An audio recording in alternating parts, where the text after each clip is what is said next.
But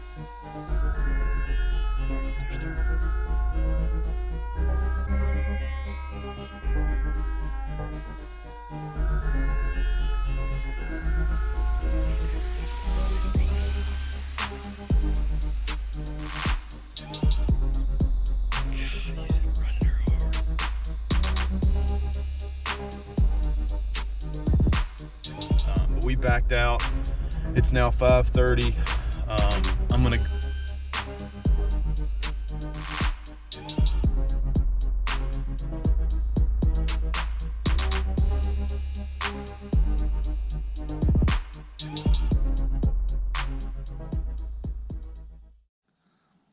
What's going on? It's Thursday, I guess Thursday afternoon now. I'm in by far the most beautiful stand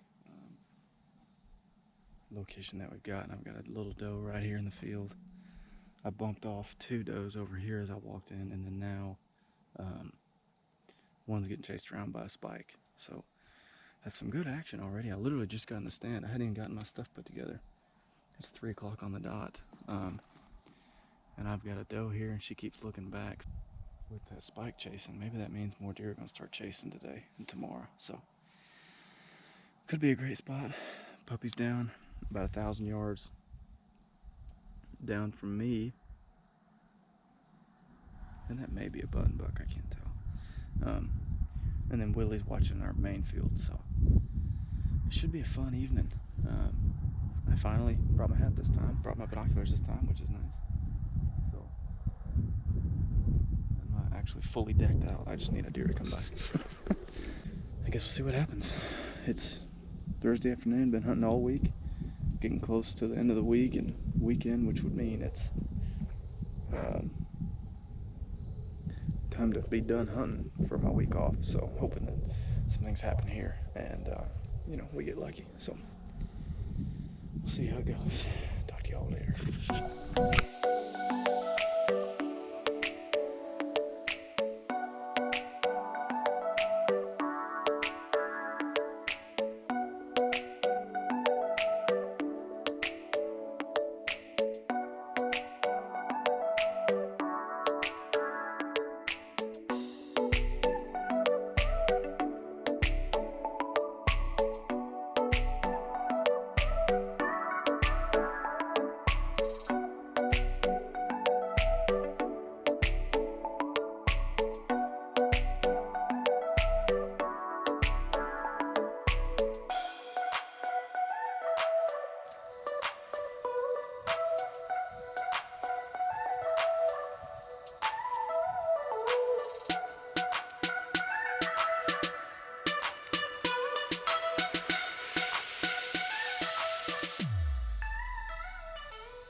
So as you can tell, this deer's been running around the field. I'm getting really excited, and the decision was finally made. That I was going to take this deer.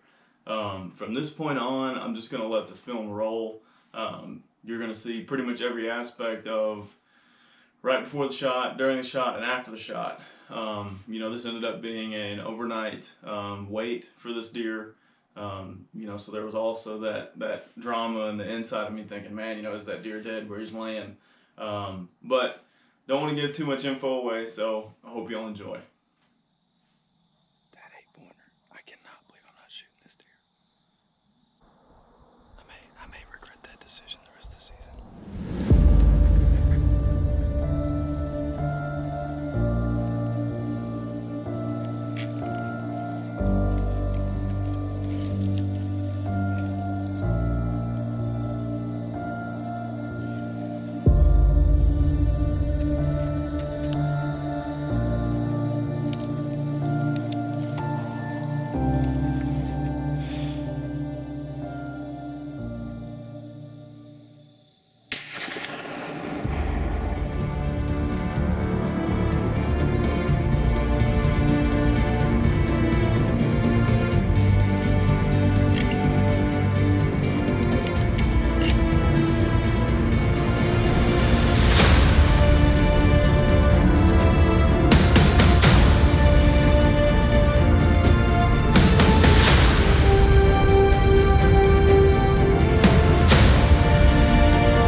That 8-pointer. But I know I hit him. I saw him do the giddy up thing. But he didn't fall. He just walked right out of the field. I gotta watch this video.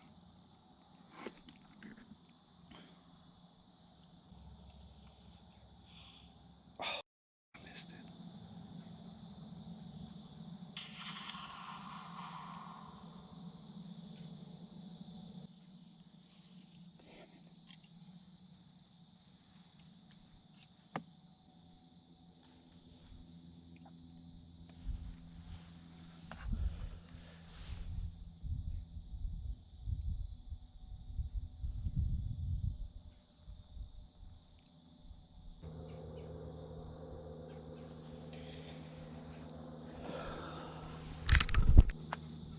I'm not gonna lie, guys, it's a little hard for me to get amped up right now because my camera missed the shot placement. Even though I saw him buckle, I saw him jump and do his, the thing they always do. And he just slowly walked off into the woods. I don't know, his tail was tucked, which is usually a good thing. But I don't know. I felt steady. I felt solid. Felt very solid. But we're gonna go see. Let's see if I can get on him. See if I can find him. Alright guys, so I shot my buck last night. I'm 100% sure I hit him a little bit far back of the vitals, which is a little unfortunate. Got out of the stand last night, went out looking for him about 30 minutes later, bumped him up from his original spot where he was laying at, and then I saw him go up the ridge about 50 yards and bed back down. He sat down really weird, like sprawled his legs out and stuff, so I'm really hoping he's dead there. But we backed out. It's now 5:30. I'm gonna go ahead and back to the same farm and just kind of watch in a different area, not too far off. And then once it gets light out and starts to warm up a little bit, we'll go ahead and we'll start tracking him. So I know where he was. I know where he first laid down. I know where he laid down a second time. So usually if you've got a deer that's hurt that bad and he's laying down like that, usually the second or third spot's where they die. So the hope is that that is the case this time. So heading back, and we'll see what happens. He's a great 8-pointer, big tall brow tines. He was snarling and wheezing and grunting and everything, chasing that doe all over the field, and it's just there was no way to turn him down. So we've got some work on our hands. Even if I find him, if he happens to be at the same spot he laid down the second time, he's going to be a haul. I mean, it'll be some work to get done. So either way, we'll see you on a little bit. Gonna do a little deer watching first, of course, and then we're gonna go find him. So stay tuned. All right, here we go. Got the ATV, about to go track this deer. Pretty confident he's dead, but we're gonna find out. He's about, let's see, well, he's about a mile, probably about a mile that way, maybe. No, probably about half a mile, 3/4 of a mile that way. I've got a little ride to do, and we're gonna try to find him. So let's do it. All right, guys, we're at the exact spot. We're at the exact spot that I shot this deer at. So you can see, I don't know if my finger will point to it or whatever, but you can see in that tree over there, that's where I was sitting, and he was right here. So he was standing right there. The doe was bedded there. He came out and did a circle, and then went in the woods right down there, and then I saw him up for the second time a little bit up there. So we're gonna see what we can do. We're gonna try to find him. Hopefully the coyotes didn't get to him, but you know, there are several coyotes around here, and I'm sure they're pretty hungry with as cold as it's been. So we're gonna see what we can find. My eyes are watering from riding in that ATV. It was cold overnight, so I know his meat's gonna be fine. Just gotta find him. So here we go. All right, so I'm walking in the exact spot he did, and right here is where I was standing, and he jumped a little bit up there by them double trees. So I'm gonna go over there to those double trees and see if I can find him. Well, here's some good news. Found some blood. You can see right there. It's not very thick, and there's some over here. There's a little right there, a little right there. More of a splatter right there. It's not very thick at all, but at least it tells me that I'm going the right direction. Anyways, I didn't have to track much of him. I see him right here dead. He had bedded right there by that big double tree. We're on the other side of it. That's where I backed out. You can see the white of his belly. I love it. I love it. I love it. I love it. Thank goodness that I found this deer. Well, I won't lie. He's not the biggest deer on the farm, but I am nonetheless pleased after watching his running. You can see how thick compared to my hands, how thick he is all the way through here. I mean, he's pretty heavy, same here. Big, heavy. Not super long, not super tall, but a great deer nonetheless. I'm a happy man. Gotta love it. All right. Well, guys, it's the morning after shooting this bad boy last night. He's about 100 yards away, and I put the shot a little far back. you know, knew he was hit hard and knew he was hurting just by the way he was acting. So I kind of got to the edge of the woods last night to see if I could, you know, see if he died or see if I could find him. And unfortunately, I bumped him off his bed about 50 yards down the woods here, and saw him bed probably 10 yards, 15 yards from right here. And so we backed out, came back and got in here this morning, found some blood, and you know, just followed the blood trail and looked up and saw some white belly, and was able to recover him. And it's obviously a good thing when you get to recover your deer after a long night. I mean, I slept well because I knew that I had a good, you know, I knew he was hit hard, I knew he was hurting, and you know, knowing that he laid down not 30-40 yards from where I initially bumped him, you know, I knew he was hurting pretty bad. So, you know, I'm proud. This is probably my heaviest deer. I mean, he's very well, he's almost like a paddle going out on both sides. You know, he's not my biggest deer, he's not my nastiest deer, he's not gonna score the most, not gonna weigh the most. But watching this buck come into the field, head down the hallway, ran this doe 400 or 500 yards at the minimum. You know, was snort wheezing, was grunting, got the whole thing on camera. You know, it was a perfect scenario for what went down. So now, the rest of the season I get to shoot does, which I'm very excited about. And I'm gonna get a lot more film with all my buddies and family and everything else. So really appreciate, you know, the good Lord letting this deer die, and being able to find him this morning quickly, so we can go ahead and get the meat off of him and, you know, get his rack off and all that fun stuff. So anyways, I appreciate it, y'all. Thanks for watching.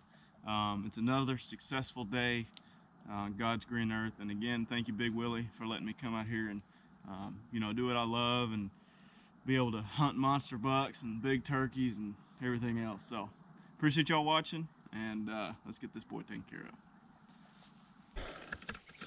Well, guys, I won't show you the picture, or I won't show it on him because somebody will censor me for it. Unfortunately, after having to leave him all night, I realized his offside is just so nasty. There was no exit, so all that blood just clotted all up inside of him, and I mean, there's no meat that's available. I got one back strap, but other than that, the meat is no good. And of course, with coyotes, they've eaten his butt up, so he's got no quarters to cut into, and I'm not one to cut the little section out where a coyote was. I don't deal with it.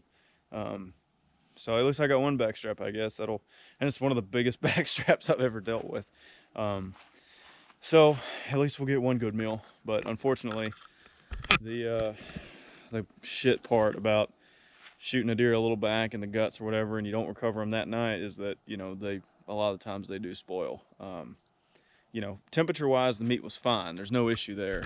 But it's just coyotes got to his hindquarters, and then his other offside is just too nasty, too bloody, too much internal damage for that meat to be any good, unfortunately. So, but anyway, got some cool pictures. I mean, you know, it's always good to get out here, and thank goodness I recovered him. I'm glad to at least have said that he died, you know, and wasn't living and walking around for a few days before passing. So that's a big plus. But now we've got a dead deer laying in a pretty active deer zone and now there's going to be coyotes all over it, unfortunately. But they usually get rid of it in only about 2 days, so it shouldn't be too bad. But anyways, thanks for watching, guys. This was a fun hunt, as you could tell. Seeing him running around and going nuts, hunting all week, long days, and you know, it finally paid off with this 4-year-old, and I, you know, couldn't be more excited. So now it's to videoing the family, videoing friends, and you know, doing some doe killing myself. So see y'all around.